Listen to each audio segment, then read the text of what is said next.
भाई इस देश में जिसकी सरकार होती है वो विपक्षियों को जेल में डालता है, जिसकी नहीं होती वो नपता है। लेकिन ऐसे में जयंत जिज्ञासु, कल सुप्रीम कोर्ट की तारीख का इंतजार करना चाहिए था, इतना बड़ा ये हेवॉक क्रिएट करने के बजाय। नहीं, हम लोग लोकतंत्र के प्रहरी लोग हैं, संविधान के रक्षक लोग हैं, और अगर जनता को असुविधा होगी किसी भी प्रक्रिया से तो हम निश्चित तौर पर उसके अंदर जो पनपी हुई विसंगतियां हैं और जो व्यतिक्रम हैं उससे हम जनता को अवेयर भी करेंगे, और जिन संस्थाओं को उत्तरदायित्व के साथ काम करना चाहिए हम उनको उनकी जिम्मेदारी का एहसास भी कराएंगे।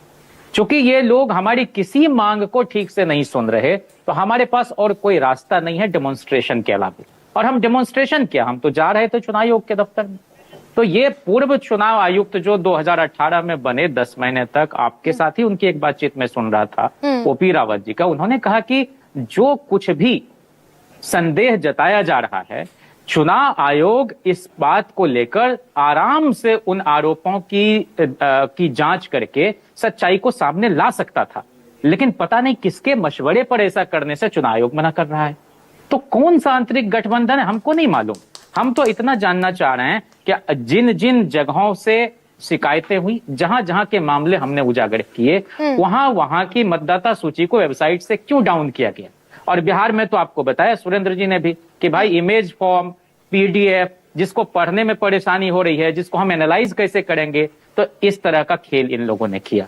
तो हम यह जानना चाह रहे हैं कि ये चुनाव आयोग की तरफ से जो हम लोगों का आश्वासन पॉलिटिकल पार्टी को दिया गया था कि हम जिन किसी के भी नाम जिन भी वजहों से हटाएंगे उन वजह को भी हम बताएंगे, उनका एपिक नंबर, उनका पूरा पता, उनकी बूथ संख्या, ये जब तक हमको नहीं मुहैया कराया जाएगा गरिमा जी, हमको कैसे पता चलेगा कि अब इस इतने बड़े विधानसभा क्षेत्र में अमुक पंचायत के अमुक बूथ पर फला आदमी का नाम उड़ा है। मैं एक सवाल पूछती हूँ डॉक्टर जयंत जिज्ञासु, जब से ये बवाल चल रहा है मैं एक सवाल हमेशा पूछती हूँ। सुप्रीम कोर्ट ने कहा कि मास एक्सक्लूजन अगर होगा तो हम चुप नहीं बैठेंगे, हम दखल अंदाजी करेंगे, हम हस्तक्षेप करेंगे।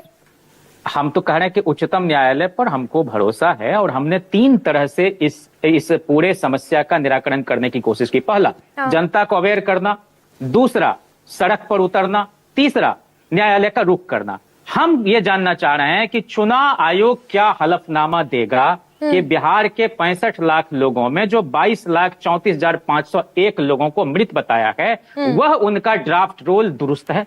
ये हलफनामा चुनाव आयोग दे दे।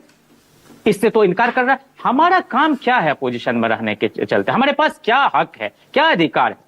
हमारा यही एकमात्र तरीका है कि हम आपको अकाउंटेबल बनाने की कोशिश करेंगे। नहीं, और लेकिन चुनाव आयोग कोई हवाई बातें तो नहीं कर रहा है ना। लेकिन जयंत जिज्ञासु, आप भी पढ़े लिखे हैं भाई, चुनाव आयोग ने हवा में तीर थोड़ा ही चला दिया, उन्होंने बाकायदा 1960 के एक्ट का हवाला दिया।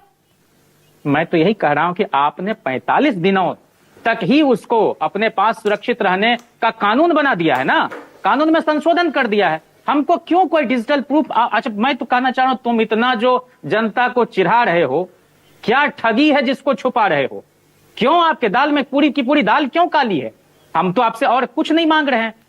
नेता प्रतिपक्ष बिहार के तेजस्वी यादव जी हो कि लोकसभा के नेता प्रतिपक्ष राहुल गांधी जी हो या तमाम पॉलिटिकल पार्टी के शीर्ष नेता या जो 300 लोग आज मिलना चाह रहे हैं, यही तो कह रहे हैं कि एक भी फर्जी वोटर जो है वो वोट नहीं डालने पाए, एक भी वैध वोटर जो है वो वोट डालने से चूके नहीं। इतना बड़ा डिजिटल डिवाइड है इस देश में। एक तो किसी को, गरिमा जी, मैं बड़ी जिम्मेदारी के साथ कहना चाह रहा हूं, बहुत सारे एमपी, एमएलए, मिनिस्टर को भी 2 फॉर्म नहीं दिया है, जबकि चुनाव आयोग का तो स्पष्ट निर्देश था। नहीं दिया, हमको नहीं दिया भाई, और पावती रसीद बहुत लोगों को नहीं दिया। तो जो लोग उस प्रक्रिया का हिस्सा रहे हैं उनका नाम अगर उड़ा है तो हम कहां दावेदारी करेंगे कि नहीं भाई हमसे तो फॉर्म भरवाया गया फिर भी आपने उड़ा दिया। व्यास जी हैं, वो जो मुख्य सचिव स्तर के अधिकारी हैं, उन्होंने फॉर्म भरा, गाइडलाइन का अनुपालन किया, उनका भी और उनकी पत्नी का नाम उड़ा हुआ है। गिरिराज सिंह जी केंद्रीय मंत्री हैं, उनके एक रिश्तेदार की मृत्यु जून 2024 में हो गई है, उनका नाम उसमें शामिल है, जिसके चलते अजीत जी पर वो एफआईआर वगैरह हो गया। वो साहेबपुर कमाल विधानसभा क्षेत्र की घटना है। बहुत सारे जगहों पर माता का नाम जो है वो चुनाव आयोग लिखा हुआ है, पिता का नाम फादर लिखा हुआ है, मतलब मनुष्य का नाम उड़ाया जा रहा है, कुत्ता का नाम। तो लेकिन जयंत जिज्ञासु आप ये भी कर रहे हैं क्या? जयंत जिज्ञासु क्या आप ये भी कर रहे हैं भाई कि चित भी मेरी और पट भी मेरी?